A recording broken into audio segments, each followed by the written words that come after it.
રાજસ્થાનના આબુ રોડમાં બેફામ રફતારનો કહેર સામે આવ્યો। કાર ચાલકે લારીઓ સહિત બાઇકોને અડફેટે લીધી। અકસ્માતમાં 9 લોકો ઘાયલ થયા, જ્યારે તેમાં 4ની હાલત ગંભીર હોવાનું સામે આવ્યું। આબુ રોડ નજીક અંબાજી ચોકડી પાસેનો આ બનાવ છે। ઘાયલોને નજીકની હોસ્પિટલમાં સારવાર માટે ખસેડાયા છે। સ્થાનિકોએ કાર ચાલકને પકડી મેથી પાક ચખાડ્યો હતો।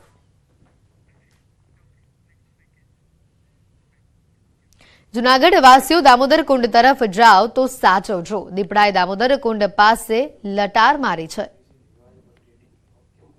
जूनागढ़ में गिरनार की गोद में फरी एक वक्त दीपड़ो देखायो। दामोदर कुंड नजीक आवेली मुचुकुंद गुफानी आसपास दीपड़ा हेटाफेरा कर्या।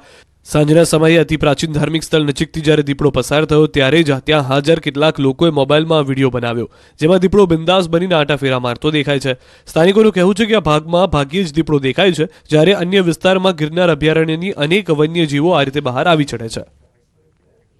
સુરતથી અયોધ્યા જતી ટ્રેનમાં ગોધરાકાંડવાળી થતા રહી ગઈ।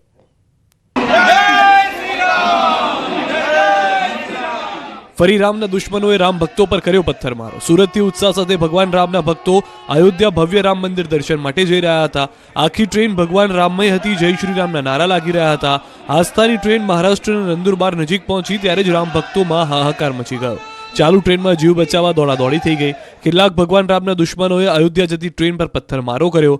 રવિવારે સાંજે 8 વાગે નીકળેલી આસ્થા ટ્રેન પર નંદુરબાર નજીક રાત્રે 10:30 વાગે આ બનાવ બન્યો હોવાની આશંકા છે। ટ્રેન નંદુરબાર રેલવે સ્ટેશનથી અંદાજે 1 કિલોમીટર બાદ આ બનાવ બન્યાની ચર્ચા છે। રેલવે પોલીસના મતે સ્થળ નિરીક્ષણ પર રેલવે પર કોઈ પથ્થરમારાના નિશાન મળ્યા નથી।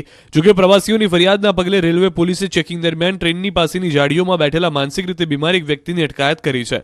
હાલમાં મામલે કોઈ ફરિયાદ નોંધાઈ નથી। ટ્રેનમાં કુલ 1340 યાત્રીઓ સવાર હતા। રેલવે પોલીસના નિરીક્ષણમાં પથ્થરમારાના કોઈ નિશાન નથી મળ્યા। જોકે સુરતના એક યાત્રીએ વિડીયોથી મોટો દાવો કર્યો છે। મોડી રાત્રે ટ્રેન પર પથ્થરમારો થયો હોવાનો દાવો કર્યો। કેટલાક પથ્થરમારો ટ્રેનની બારીમાંથી અંદર આવ્યા હતા। ટ્રેન પર પથ્થરમારો થતા પ્રવાસીઓમાં ડરનો માહોલ ફેલાઈ ગયો હતો। કેટલાક યાત્રીઓ તરત જ ટ્રેનની બારીઓ બંધ કરી બચાવ માટે પ્રયાસ કર્યા હતા, છતાં 2-4 પથ્થરો તો ટ્રેનની અંદર આવી જ ગયા હતા। પોલીસે પ્રારંભિક તપાસ કરીને મોડી રાત્રે ટ્રેનને નંદુરબાર રેલવે સ્ટેશનથી રવાના કરી દીધી હતી।